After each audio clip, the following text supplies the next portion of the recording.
اعوذ باللہ من الشیطان الرجیم بسم اللہ الرحمن الرحیم ولا تنکحوا اور نہ نکاح کرو اور نہ نکاح ملاؤ ما نکح ان عورتوں کو جن سے نکاح کر لیے ہیں آباؤکم تمہارے والد نے باپوں نے تمہارے والد نے جن عورتوں سے نکاح کیے ہیں ان سے من النساء عورتوں میں سے ان عورتوں سے نکاح نہ کرو الا ہاں مگر ما قد سلف وہ بات جو پہلے گزر چکی ہے زمانہ جاہلیت میں جو تم کر چکے ہو وہ کر چکے ہو اب تمہارے لیے اجازت نہیں انہو بے شک یہ بات یعنی ماؤں سے سوتیلی ماؤں سے نکاح کرنا فاحشتن بے حیائی ہے وہ مقتا اور غضب کی بات ہے اللہ کو غصہ دلانے والی وساء سبیلا اور برا راستہ ہے حرمت حرام قرار دی گئی ہیں علیکم تمہارے اوپر امہاتکم تمہاری مائیں حقیقی مائیں و بناتکم اور تمہاری بیٹیاں و اخواتکم اور تمہاری بہنیں و عماتکم اور تمہاری پھپھیاں و خالاتکم اور تمہاری خالائیں و بنات الاخی اور تمہاری بھائی کی بیٹیاں یعنی بھتیجیاں و بنات الاختی اور تمہاری بہن کی بیٹیاں یعنی بانجیاں سورۃ النساء اس کی آیت نمبر 22 اور 23ویں آیت جو لمبی ہے اس کا تیسرا حصہ پہلا بیان ہوا ہے آپ نے اس کا ترجمہ سنا سب سے پہلے ہے ربط آیات ان آیتوں کا پچھلے آیتوں سے ربط کیا ہے گزشتہ دروس کے اندر عورتوں کے ساتھ جو ایک ناانصافی ہوتی تھی اس ناانصافی کا تذکرہ ہو چکا ہے جو زمانہ جاہلیت میں ان سے روا رکھی جاتی تھی ان سے جائز رکھی جاتی تھی اللہ تعالیٰ نے اس کبھی رسم اور اس برے رواج کی اصلاح کا قانون قرآن مجید میں پچھلے درسوں میں بیان فرمایا اور اللہ نے حکم دیا کہ وعاشروہن بالمعروف عورتوں کے ساتھ حسن سلوک سے پیش آؤ اچھے طریقے سے پیش آؤ ان سے معاشرت اچھی رکھو اور جبراً ان کو وراثت کا حصہ نہ بناؤ وہ اپنی سوتیلی ماں کو بھی وراثت سمجھتے تھے کہ جس طرح ہمارے باپ نے مال چھوڑا ہے ہم مال آپس میں تقسیم کریں گے اسی طرح یہ بھی ہماری وراثت تو اللہ تعالیٰ نے اس کبھی رسم کو اور اس برے رواج کو ختم فرمایا اور اسی طرح اللہ تعالیٰ نے یہ بھی ارشاد فرمایا کہ اگر تم عورت کو طلاق دینا چاہتے ہو علیحدگی کی صورت میں استبدال زوج مکان زوج بیوی کی جگہ دوسری بیوی لانا چاہتے آپس میں نباہ ممکن نہیں ہے لڑائی ہو رہی ہے جھگڑا ہو رہا ہے طلاق ناگزیر ہو گئی ہے ضروری ہو گئی ہے اور علیحدگی کی صورت میں جو عورتوں کے مہر تم نے مقرر کیے ہیں وہ ہر حالت میں ادا کرو چاہے وہ مہر تم نے مکان عورت کے نام لکھا ہے چاہے وہ تم نے کروڑوں روپے کنتارن اللہ نے کنتار کا لفظ استعمال فرمایا پچھلے درس میں کہ تم نے وہ مہر ڈھیر مقرر کیے ہیں ڈھیر کا لفظ اور یعنی کروڑوں روپے اربوں روپے بھی تم مار رکھتے ہو مار رکھتے ہوئے اپنے حیثیت کے مطابق رکھو اس وقت سوچا کرو جب تم نے رکھ لیے ہیں اب اگر تم ان کو طلاق دینا چاہتے ہو تو اللہ نے قانون فرمایا کہ تم کیسے ان سے لے سکو کئی فتح خذونہ تم کیسے ان سے ان کا مار لے سکتے ہو تو اللہ نے فرمایا کہ خواہ وہ مار کتنا ہی زیادہ کیوں نہ ہو کسی ہیلے بہانے سے انہیں واپس لینے کی کوشش مت کرو اب وہ عورتوں کا حق ہے طلاق کے بعد یا خاوند فوت ہو جائے تو فوت ہونے کے بعد دونوں صورتوں میں عورت کی عدت ہوتی ہے طلاق کے بعد بھی وہ عدت ہوتی ہے یہ 3 پاکیاں اور وفات کے بعد 4 مہینے 10 دن جب خاوند فوت ہو جائے عدت ہوتی ہے عدت کے بعد یہ سارا مال عورت کا ہے جو حق مار ہے مکان ہے تو وہ بھی عورت کا ہے کوئی زمین کا ٹکڑا اس کے نام کیا ہوا ہے مار میں لکھوایا ہوا ہے وہ بھی عورت کا ہے تو یہ حکم بھی اللہ نے صراحتاً اور وضاحتاً پیچھے ذکر کر دیا اور آج کے زمانے میں وہی جاہلیت چل رہی ہے جو پرانے زمانے میں ہوتی ہے، پہلے مہر لکھوا لیتے ہیں نکاح کے وقت، اتنا لکھو جی۔ تو کئی جگہ میں نے اپنی مجلس میں ان کی حیثیت دیکھتے ہوئے، ہمارے گاؤں کی طرف لوگوں کی اتنی حیثیت نہیں ہوتی، تو انہوں نے بڑا مار جی بھائی آپس میں طے ہو گیا۔ اور یہ دوسری بات یہ بھی یاد رکھیں کہ مہر آپ کے بیٹے نے دینا ہے، بیٹے کو پتہ ہی نہیں ہوتا ہے۔ والدین بہت سارے فیصلے کرتے ہیں جہاں ان کے رشتوں کے فیصلے کر رہے ہوتے ہیں کہ ہم نے اپنی بہو کس کو بنانا ہے، یہ دیکھیں کہ میرے بیٹے کا مزاج کیا ہے۔ بعض دفعہ آپ کا بیٹا دیندار ہے، نمازی ہے، ٹھیک ہے، وہ دین کو پسند کرتا ہے، اور آپ بہو لے کے آ رہے ہیں کالج یونیورسٹی والی، اور وہ تو پردہ کرنا بھی پسند نہیں کرتی، پڑھی لکھی بہو ہے جی۔ آپ اپنے بیٹے کے مزاج کو بھی دیکھیں کہ کل یہ نہ ہو کہ وہ اس کو پردے کا کہے یا دینداری کا کہے اور وہ آئے نہ۔ اور یاد رکھیں جب آگے اولاد ہوگی تو پھر یہ جھگڑے آگے تک چلیں گے، بڑا مشکل ہو جائے گا۔ اس لیے اللہ تعالیٰ نے فرمایا الخبیثات للخبیثین والخبیثون للخبیثات والطیبات للطیبین والطیبون للطیبات۔ خبیث عورتوں کے لیے خبیث مرد اور خبیث مردوں کے لیے خبیث عورتیں، طیب مردوں کے لیے طیب عورتیں مرد اور طیب مردوں کے لیے طیب عورتیں۔ یہ اماں عائشہ صدیقہ رضی اللہ تعالیٰ عنہ پر جب بہتان لگا تھا تو ان کی برات میں اللہ نے یہ آیتیں اتاری تھی کہ حضور آپ پاک ہیں تو آپ کے حرم میں ہم جو ہے گندی عورتیں تو داخل نہیں کر سکتے۔ اماں عائشہ پاک ہے، اس لیے آپ پاک ہیں تو آپ کے جسم پر تو ہم مکھی نہیں بیٹھنا دیتے، آپ کو تو ہم نے اپنا پیغمبر اور محبوب بنایا ہے، تو آپ کے گھر میں ہم کیسے فاحشہ عورت داخل کر سکتے ہیں؟ یہ بہتان لگانے والے منافقین ہیں، یہ غلط ہے، اللہ نے برات نازل فرمائی۔ اور یہاں سے علماء نے یہ نقطہ بیان کیا ہے، ایک عورت پردے کو پسند ہی نہیں کرتی، اللہ کے حکموں کو پسند ہی نہیں کرتی، اور وہ بغاوت میں زندگی گزار رہی ہے، آپ اسے دیندار بیٹے کے پلے نہ باندھیں۔ آپ دنیا دار جو کالج یونیورسٹی پڑھا ہوا لڑکا ہے جس کا مقصد ہی دنیا ہے، اس کے لیے دنیا دار ہوتے ہیں۔ اب میرا ایک رشتہ آیا تھا، تو اس رشتے میں اللہ جزائے خیر دے میرے والدین کو، اب ایک سوسائٹی تھی پوری ان لوگوں کی، بس وہ رشتہ کسی مناسبت سے ہو گیا، تو ہمارے والدین نے انکار کر، انہوں نے کہا جی آپ کی بچی کا رخ اور ہے، تو ہمارے بچے کا رخ اور ہے، تو یہ تو مصلی پہ بیٹھنے والے لوگ ہیں، یہ تو قرآن و سنت کی بات کرنے والے لوگ، انہوں نے کل اپنے جو ہے گھر والوں کو لے کر مختلف مجالس میں جانا ہے، لوگوں نے دیکھنا ہے کہ مولوی صاحب کی بیوی کیا کر رہی ہے۔ اب ان کو یہ تو نہیں پتا کہ یہ تو ان کے والدین کا انتخاب ہے، تو بچے کو نہیں پتا ہوتا نکاح کے وقت۔ مہر رکھتے ہوئے بھی یہ بات یاد رکھیں کہ مہر کل آپ کے بیٹے نے ادا کرنا ہے، آپ اتنا مہر رکھیں جو اس کی ہڈی پسلی کے برابر، یہ نہ ہو کہ کل آپ فوت ہو جائیں اور یہ بڑے ہوتے جائیں، اولادیں ہو جائیں، بعد میں ان کو کہیں جی مجھے تو پتہ ہی نہیں تھا، والد صاحب نے کہا جی مکان بھی اس کے نام کر دو، ٹھیک ہے جی، 10 تولے سونا بھی لکھ دو جی، 3 لاکھ روپیہ بھی لکھ دو جی، اب وہ والدین کو گالیاں دیتا رہے، تو یہ ان کے فیصلے تھے۔ تو اس لیے والدین کو متحمل ہو کر آرام سے اپنی حیثیت کے مطابق اپنے بچوں پر بوجھ ڈالنا چاہیے۔ تو یہاں اللہ تعالیٰ نے بہرحال فرمایا کہ تم اگر ڈھیر سارا مہر بھی عورتوں کو دے دو تو طلاق کی صورت میں تمہیں وہ ان عورتوں کو دینا ہوگا۔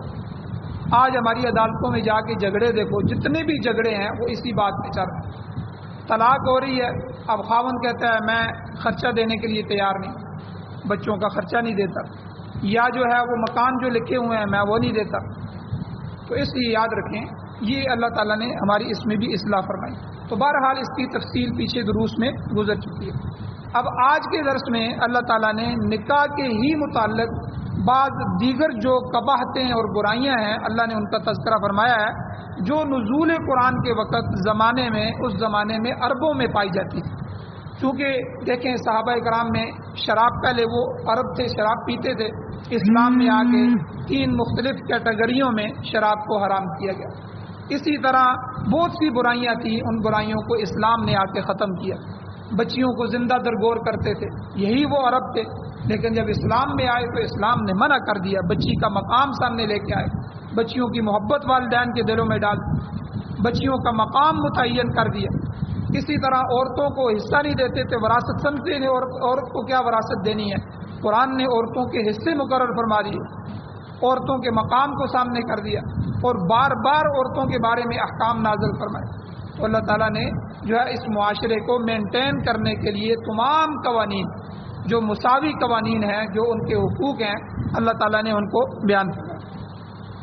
اب محرمات نکاح، نکاح میں کون سی عورتیں ہم پر حرام کر دی گئی ہیں، یعنی وہ کون کون سی عورتیں ہیں جن سے نکاح کرنا حرام ہے۔ یہ بھی اسلام کا حسن ہے۔ آپ دیکھیں اسلام نے ہمارے کھانے پینے کو مقرر کیا۔ آپ خنزیر نہیں کھا سکتے، آپ مردار نہیں کھا سکتے، آپ جو ہے وہ گدھا نہیں کھا سکتے، آپ کتا نہیں کھا سکتے، ورنہ آپ چائنا، جاپان اور ان ملکوں میں جائیں وہ کاکروچ بھی کھاتے ہیں، سانپ بچھو جو ان کو آتا ہے وہ کھاتے ہیں۔ یہ اسلام کا حسن ہے کہ اسلام نے ہمارے لیے غذا بھی متعین کر دی، لباس بھی متعین کر دیا اور شکل و وضع بھی متعین کر دی، ہمارے لیے معاشرت کے قانون بھی متعین کیے، ہمارے لیے تجارت کے قوانین، معیشت کے قوانین بھی متعین کیے، اور قانون حکومت اور سیاست اور حکومت کے قوانین بھی اللہ نے قرآن و سنت میں وضع فرما دیے۔ یہ اللہ کا بڑا احسان ہے جس سے پورے معاشرے میں امن پیدا ہو۔ اسلام ہے ہی امن کا دین۔ تو اس لیے عرب کے معاشرے میں قبل از اسلام یا نزول قرآن کے وقت جو برائیاں پائی جاتی تھیں، آہستہ آہستہ اللہ تعالیٰ نے ان کی اصلاح فرمائی۔ انہی میں سے عرب معاشرے میں ایک بڑی خرابی یہ پائی جاتی تھی کہ جن عورتوں سے نکاح حلال نہیں ہے وہ لوگ اکثر ان عورتوں سے نکاح کر لیتے تھے، اور جو عورتیں ان کے لیے حلال تھیں ان میں سے بعض پر انہوں نے از خود پابندی لگائی ہوئی تھی کہ ہم ان سے نکاح نہیں کر سکتے۔ جیسے میں ایک دو مثالوں سے بات سمجھاتا ہوں۔ نمبر ایک، لے پالک بیٹا، متبنہ، کسی سے لیا ہوا بیٹا بیٹی۔ اب جس طرح ہمارے معاشرے میں بھی ہوتا ہے، اولاد نہیں ہوتی تو وہ کہتے ہیں جی چلو بھائی کا بیٹا لے لو، یا فلانے کی اولاد ہے وہ لے لو، لے پالک بیٹا اس کو کہتے ہیں۔ اب لے پالک بیٹا قرآن نے فرما دیا۔ اب عربوں میں تو یہ ہوتا تھا کہ آپ نے جو بیٹا بنا لیا، اب وہ جو اس کی شادی کریں گے تو جو اس کی بیوی ہوگی وہ آپ کی بہو ہوگی، وہ بہو سمجھتے تھے اس کو، اور اسی طرح اس سے نکاح کو حرام سمجھتے تھے۔ قرآن مجید نے آ کر سب سے پہلے حضور علیہ الصلوۃ والسلام نے حضرت زید بن حارثہ رضی اللہ تعالیٰ عنہ ان کو اپنا متبنہ بنا لیا تھا، منہ بولا بیٹا، ان کو زید بن حارثہ کی جگہ زید بن محمد کہا جانے لگا، تو اللہ تعالیٰ نے فرمایا، منع فرما دیا، ادعوہم لآبائہم، ان کو اپنے باپوں کی نسبت سے پکارو، یہ تمہارے حقیقی بیٹے نہیں ہیں۔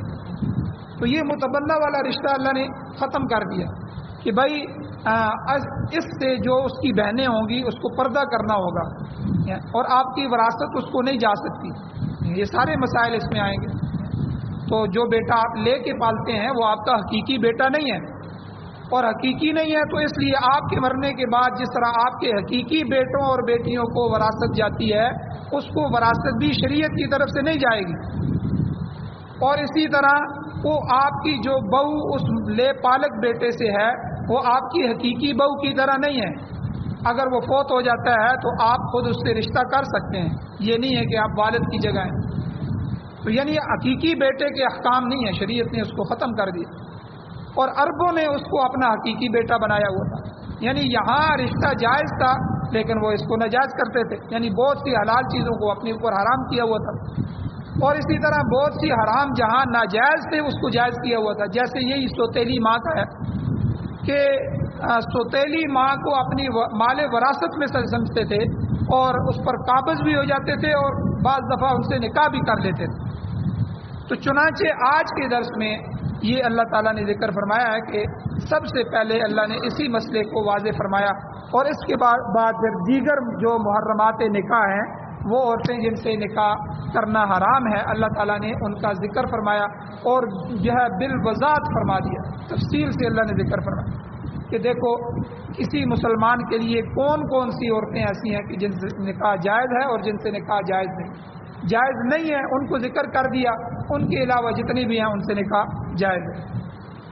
اور اس میں ایک اور بات یاد رکھیں، ابھی آگے یہ رشتے آ رہے ہیں تو اس سلسلے میں اللہ تعالیٰ نے 3 قسم کے رشتوں کا ذکر کیا، 3 قسم کے رشتے جو مانع نکاح ہیں، نکاح سے منع کرنے والے ہیں، جن کی وجہ سے ہم ان سے نکاح نہیں کر سکتے، وہ 3 قسم کے رشتے ہیں۔ پہلا رشتہ نسبی ہے، یعنی ان رشتوں کا ذکر ہے جو نسب کے لحاظ سے نکاح میں رکاوٹ ہے. ماں یہ نسب ہے، بہن یہ نسب ہے، بیٹی یہ نسب ہے. یہ نسبی رشتے ہیں جن کی وجہ سے ان سے نکاح نہیں ہو سکتے. پہلی رکاوٹ. دوسری قسم جو ہے وہ رضائی رشتے. جب آپ نے، میں نے یا کسی بندے نے کسی عورت کا دودھ پی لیا، 2 سال 2.5 سال کی عمر میں، بچپن میں کسی عورت کا دودھ پی لیا، اب وہ عورت ہماری رضائی ماں بن گئی. اب جب ماں بن گئی میری، تو اب اس کے بیٹے بیٹیاں جو ہے وہ میرے بہن بھائی بن گئے. ان کو کہتے ہیں رضائی رشتے، دودھ پیتے رشتے، جس ماں کا دودھ پیا جائے. جیسے حضور علیہ الصلوۃ والسلام نے جو ہے وہ اماں حلیمہ کا دودھ پیا، حلیمہ سعدیہ کا دودھ پیا. اب حلیمہ سعدیہ حضور علیہ السلام کی رضائی ماں ہیں، اور ان کی جو بیٹے بیٹیاں ہیں وہ حضور کے بہن بھائی ہیں. اب دیکھیں یہ حقیقی رشتے میں، نسب کے رشتے کے سے تو نہیں ہے، لیکن رضائی رشتے سے جو ہے وہ بہن بھائی بن جاتے ہیں. ان بہن بھائیوں کا بھی آپس میں نکاح نہیں ہو سکتا. یہ دوسرا جو ہے رکاوٹ ہے، رضائی رشتے جو مانے نکاح ہیں. آگے ان کو بھی اللہ نے ذکر فرمایا، تفصیل آگے آ رہی ہے.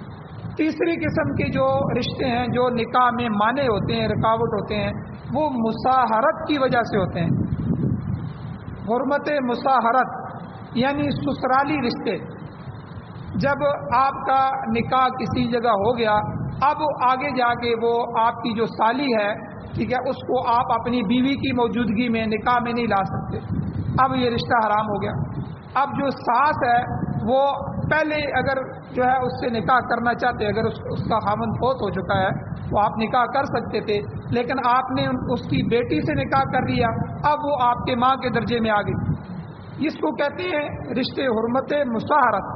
مصاہرت کے رشتے، سسرالی رشتے. تو یہ 3 قسم کے رشتے اللہ تعالیٰ نے آگے اس آیت میں ذکر فرمائے ہیں تفصیلاً کہ یہ مانے نکاح ہے، ان کی وجہ سے نکاح نہیں ہو سکتے. تو ان 3 رشتوں کی نسبت سے تفصیلاً اللہ تعالیٰ نے ان تمام عورتوں کو ذکر فرمایا جو ان کے متعلق آگے آ رہی. اب سب سے پہلے اللہ تعالیٰ نے سوتیلی ماں کے ساتھ نکاح کو ذکر کیا، اور اس آیت سے ہٹ کے اللہ نے الگ آیت میں ذکر کیا. حالانکہ اس آیت میں ایک لفظ سے بھی ذکر کر سکتے تھے.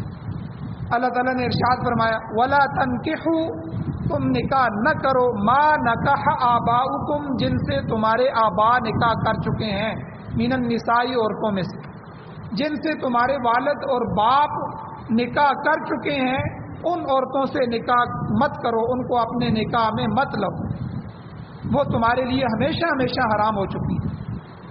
اب اس آیت کے ضمن میں مفسرین اکرام اور محدثین اکرام فرماتے ہیں کہ اس آیت میں مطلقاً نکاح کا ذکر ہے، جس کا مطلب یہ ہے کہ سوتیلی ماں، جو سوتیلی ماں ہوتی ہے، اس کے حرام ہونے کے لیے اتنا ہی کافی ہے کہ باپ نے اس عورت کے ساتھ نکاح کیا تھا، بس نکاح ہو گیا، وہ آپ پر حرام ہے، وہ آپ کی ماں بن گئی ہے سوتیلی ماں. اب حرمت نکاح کے لیے باپ کی طرف سے رخصتی ضروری نہیں ہے، پھر رخصتی کے بعد مباشرت ضروری نہیں ہے کہ والد نے رخصتی بھی کی ہو، پھر اس کے بعد مباشرت صحبت بھی ہوئی ہو، یہ ضروری نہیں ہے. بس والد نے نکاح کر لیا، بس وہ آپ کے والد کی، اپنے آپ کے باپ کی، میرے باپ کی منقوح ہے، اب وہ میری سوتیلی ماں ہو چکی ہے. اب کسی شخص کے لیے ایسی عورت جو ہے وہ حلال نہیں ہے، اس سے نکاح کرنا جائز نہیں ہے. تو وہ عورت اس شخص کے بیٹے کے لیے ابدی حرام ہو گئی ہے، ہمیشہ کے لیے حرام ہو گئی. اب وہ والد اس کو طلاق بھی دے دے یا جو بھی صورت اختیار کرے، والد فوت بھی ہو جائے، تو تب بھی وہ اس کے لیے ماں کی حیثیت رکھتی ہے، کیونکہ اس کے والد نے اس سے نکاح کیا. اب ہماری فقہ حنفی کی مشہور کتاب ہے شامی، اس میں انہی قرآن و حدیث کو سامنے رکھتے ہوئے یہ مسئلہ بالوضاحت بیان کیا گیا ہے کہ یہ جو حرمت ہے سوتیلی ماں کی، یہ حرمت اصول اور فروع دونوں کی طرف جاتی ہے. اصول اور فروع. اصول کہتے ہیں والد کا والد کا والد، یعنی باپ، دادا، پردادا، آگے اسی طرح یہ رشتے اوپر کے رشتے. اور فروع کہتے ہیں نیچے کے رشتے، بیٹا، بیٹے کا بیٹا، پوتا، پڑپوتا وغیرہ نیچے. تو فقہا کہتے ہیں کہ یہ سوتیلی ماں اور یہ جو رشتے ہیں، یہ نکاح میں جو مانے ہیں، یہ فروع اور اصول دونوں کی طرف جاتے ہیں. کیا مطلب یعنی جس عورت سے باپ نے نکاح کیا ہے وہ بیٹے کے لیے ہمیشہ کے لیے حرام ہے، سوتیلی ماں. اور اسی طرح فروع نیچے جس عورت سے جس لڑکی سے بیٹے نے نکاح کر لیا ہے وہ ہماری بہو بن گئی ہے تو وہ باپ کے لیے بھی قطعی حرام ہو جاتی ہے. باپ کی منکوحہ بیٹے کے لیے حرام ہے، سوتیلی ماں بن گئی ہے. اب بیٹے کی منکوحہ جو ہے جس سے نکاح ہوا ہے وہ بہو اور بیٹی کی حیثیت بن گئی ہے اب سسر کے لیے، آپ کے والد کے لیے. تو اس میں بھی مجامعت ضروری نہیں ہے، رخصتی ضروری ہے، نکاح کی کافی ہے. نکاح ہوتے ہی یہ حرمت سامنے آ جاتی ہے، اب یہ حرام. اور یہاں ایک اور مسئلے کی وضاحت بھی سن لیں کہ اس آیت میں اللہ نے جو لفظ ذکر کیا ہے آباؤکم، کہ تم ان عورتوں سے نکاح نہ کرو جن سے ولا تنکحوا ما نکح آباؤکم، تمہارے باپوں نے نکاح کیا ہے، باپ. تو اللہ نے یہاں ذکر کیا تو مگر باپ سے مراد اوپر تک پوری نسل ہے، یعنی نہ صرف باپ کی منکوحہ حرام ہے بلکہ دادے کی منکوحہ. آپ کا نکاح اگر سوتیلی ماں سے نہیں ہو سکتا تو آپ کی دادی سے بھی نہیں ہو سکتا کیونکہ وہ آپ کے باپ جو ہے یعنی دادا اس کی منکوحہ ہے. اور پردادے کی جو پردادی ہے پردادے کی منکوحہ، یعنی اوپر تک ان سارے جو ہے ان کے ساتھ نکاح حرام ہے. یہ خود بخود اسی آیت کے ضمن میں آ جاتا ہے، اگرچہ اس میں تفصیل نہیں ہے لیکن فقہاء نے یہاں اسی آیت کے ضمن میں یہ مسئلہ بھی بیان فرما دیا کہ اسی آیت کے ضمن میں آباؤکم کا لفظ، آبا سے مراد اوپر تک سارے باپ ہوتے ہیں. باپ کا باپ بھی آبا میں ہے، دادا اور پردادا اور لکڑ دادا اوپر تک یہ سارے جو زندہ ہیں اور ان سب کی منکوحہ اگر وہ بھی زندہ ہیں ان سب کے رشتے حرام ہو گئے ہیں اسی ایک لفظ سے، آباؤکم کے لفظ سے. اسی طرح نیچے کی طرف جو حکم ہے بیٹے کے حکم میں پوتا اور پڑپوتا بھی شامل ہے کہ جس طرح بیٹے کی منکوحہ یعنی آپ کی بہو سے نکاح حرام ہے، اسی طرح آپ کی جو پوتا ہے پوتے کی منکوحہ پڑپوتے کی منکوحہ وہ بھی اسی طرح شامل ہے جو ہے وہ ویسے ہی ان کی بھی منکوحہ حرام ہے. دو مسئلے ہو گئے. تیسرا مسئلہ یہاں اس آیت سے یہ ہے کہ سوتیلی ماں حقیقی ماں کے حکم میں ہے. یہ مسئلہ شرعی یاد رکھیں، سوتیلی ماں حقیقی ماں کے حکم میں ہو جاتی ہے. اسی طرح وہ محرم ہے جس طرح حقیقی ماں محرم ہوتی ہے. بیٹا اپنی سوتیلی ماں کے ساتھ خلوت میں بیٹھ سکتا ہے، جس طرح اپنی ماں کے پاس جاتا ہے، کوئی بھی بندہ نہ ہو تو وہ اپنی ماں کے پاس بیٹھا رہتا ہے، باتیں کرتا ہے، ٹھیک ہے، شریعت میں جائز ہے، حلال ہے. اور اسی طرح اپنی سوتیلی ماں کے ساتھ بھی خلوت میں بیٹھ سکتا ہے، وہ ماں کے حکم میں. اسی طرح سفر کرنے میں بھی محرم اور غیر محرم کا ہے، غیر محرم کے ساتھ آپ سفر نہیں کر سکتے، اسی لیے حج اور عمرے کا سفر ہوتا ہے. ہمارے ہاں ایک یہ بھی بری رسم چل گئی ہے، آپ یاد رکھیں، کوئی عورت حج کے لیے اور عمرے کے لیے غیر محرم کے ساتھ شریعت کے حکم کے حساب سے نہیں جا سکتی. اب ہمارے ہاں یہ کیا کرتے ہیں جی، جوڑا بنا لیتے ہیں، ہم آپ کے اس کو محرم بنا دیتے ہیں جی، آپ وہاں ان کو یہ کہنا یہ میری ماں ہے یا یہ میری بہن ہے جی، حالانکہ وہ اس محلے کی ہوتی ہے، یہ اس محلے کا ہوتا ہے، وہ اس خاندان کی ہوتی ہے، اس خاندان میں نہ خاندان ملتے ہیں نہ رشتے ملتے ہیں. رشتوں میں بھی آگے جو محرم اور غیر محرم ہے اس کا بھی لحاظ نہیں رکھا جاتا، تو یہ جائز نہیں ہے شرعاً، یہ بہت بڑا گناہ ہے. عمرہ اور حج تو ادا ہو جائے گا لیکن اس کا سخت ترین گناہ ہوگا. تو شرعی سفر جو ہے غیر محرم کے ساتھ نہیں کر سکتے. تو یہاں فقہاء نے یہ مسئلہ بھی لکھا ہے، سوتیلی ماں آپ کی حقیقی ماں کی طرح ہے، سفر میں بھی اس کے ساتھ جا سکتا ہے. اور تیسرا مسئلہ پردہ کرنے کا ہے، تو اس سوتیلی ماں کو اس سے پردہ کرنے کی بھی ضرورت نہیں ہے کیونکہ وہ حقیقی ماں کے ہی قائم مقام ہو جاتی ہے. تو یہ تین قسم کے مسائل اس ایک جملے سے اللہ تعالیٰ نے ذکر فرما دی. اب دیکھیں فقہاء کی کتنی ضرورت ہے، یہ سارے مسئلے اس آیت سے فقہاء نے نکالے، فقہ سے یہ مسئلے نکلے کہ آباؤکم کا جو لفظ ہے وہ یہ سارے مسئلوں کو حل کر رہا ہے. تو آگے اللہ نے ایک اور جملہ ذکر کیا، الا ما قد سلف، ہاں مگر جو پہلے گزر چکا ہے. یعنی صحابہ اکرام جب یہ آیات اترتی تھی تو پریشان ہو جاتے تھے کہ پہلے تو ہم یہ کرتے آئے ہیں، ہم جو ہے وہ ہم سے یہ بھی ہوتا تھا، پہلے تو رشتوں کی قدر نہیں ہوتی تھی، زنا بھی عام تھا، شراب بھی عام تھا، ہر چیز تھی. تو جب یہ آیتیں اتری تو پریشان ہو جاتے. تو اللہ نے یہ ذکر کیا الا ما قد سلف، ہاں جو گزر چکا ہے، پہلے تم نے جو اپنی سوتیلی ماں کو وراثت سمجھتے ہوئے اپنے قبضے میں کر لیا، ان سے نکاح بھی کر لیے اور دوسرے معاملات بھی ہوئے، وہ گزر چکا ہے، اس پہ اللہ نے معاف کر دیا ہے۔ اسلام ان سارے گناہوں کو مٹا دیتا ہے۔ جب کلمہ پڑھ لیا، مسلمان ہو گیا، پہلے کے سارے گناہ ختم، پاک صاف ہو گیا۔ تو اللہ تعالیٰ نے اس ایک جملے سے یہ فرما دیا الا ما قد سلف، تم مسلمان ہو گئے ہو، اب جو پہلے گزر چکا وہ گزر چکا ہے، وہ جہالت کی وجہ سے تھا، وہ نادانی کی وجہ سے تھا، وہ بے وقوفی کی وجہ سے تھا، اب اسلام آ گیا ہے، اب قرآن و سنت کے تم پابند ہو، اب تمہارے لیے احکام آ گئے ہیں، مسائل آ گئے ہیں، میرے نبی کی زندگی اور فرامین تمہارے سامنے آ گئے ہیں، اب مسئلہ ہو رہا ہے، پہلے مسئلہ اور تھا، پہلے کی باتوں سے تمہارے اوپر مواخذہ نہیں ہوگا، پوچھ نہیں ہوگی، الا ما قد سلف، جو اب گزر چکا ہے وہ گزر چکا ہے، آئندہ کے لیے ایسی عورتیں تم پر ہمیشہ ہمیشہ کے لیے حرام ہو گئی ہیں، اب آئندہ احتیاط کرنی ہے۔ تو اللہ تعالیٰ نے اس قانون کو بھی یہاں ذکر فرمایا۔ آگے مزید بھی وہ رشتے بیان ہو رہے ہیں جن سے نکاح حرام ہے، جن میں مائیں، بہنیں، بیٹیاں، بھتیجیاں، بانجیاں اور اس طرح کے رشتے ہیں، وہ تفصیلاً آئیں گے انشاءاللہ، اگلے درس میں بیان کی جائیں گے۔ اللہ تعالیٰ سے دعا ہے اللہ ہمیں عمل کی توفیق عطا فرمائے۔ آمین۔ الحمدللہ رب العالمین والعاقبۃ للمتقین والصلاۃ والسلام علی رسولہ النبی الامی الکریم۔ یا اللہ ہماری کمیوں کوتاہیوں کو معاف فرمائیے، درگزر فرمائیے، صغیرہ کبیرہ گناہوں کو معاف فرمائیے۔ یا اللہ قرآن و سنت کو پڑھنے، پڑھانے، سننے، سمجھنے، یا اللہ اس پر عمل کرنے کی توفیق عطا فرمائیے۔ یا اللہ قرآن و سنت کے یہ قوانین اس معاشرے میں لاگو کرنے کی توفیق عطا فرمائیے، اس کے غلبے کے لیے ہمیں جان، مال، عزت، آبرو کو پیش کرنے کی توفیق عطا فرمائیے۔ یا اللہ ہماری اولادوں اور نسلوں کو قرآن و سنت کی خدمات کے لیے قبول فرمائیے۔ یا اللہ ہماری دنیا بھی اچھی فرمائیے، آخرت بھی اچھی فرمائیے۔ یا اللہ پاکستان سمیت پوری دنیا میں یا اللہ قرآن و سنت کی بالادستی اور غلبہ نصیب فرمائیے۔ قرآن و سنت کو بطور آئین، بطور دستور، بطور ضابطۂ حیات ہمارے مقدر فرمائیے۔ یا اللہ سعادت والی زندگی اور شہادت والی موت نصیب فرمائیے۔ یا اللہ جو بیمار ہیں ان کو شفا عطا فرمائیے۔ یا اللہ جو حضرات پریشان حال ہیں، مقروض ہیں، ان کے قرضوں کے پورا کرنے کے اسباب پیدا فرمائیے، پریشانیوں کو دور فرمائیے۔ یا اللہ جو حضرات ایمان کی حالت سے اس دنیا سے جا چکے ہیں ان سب کی بخشش فرمائیے۔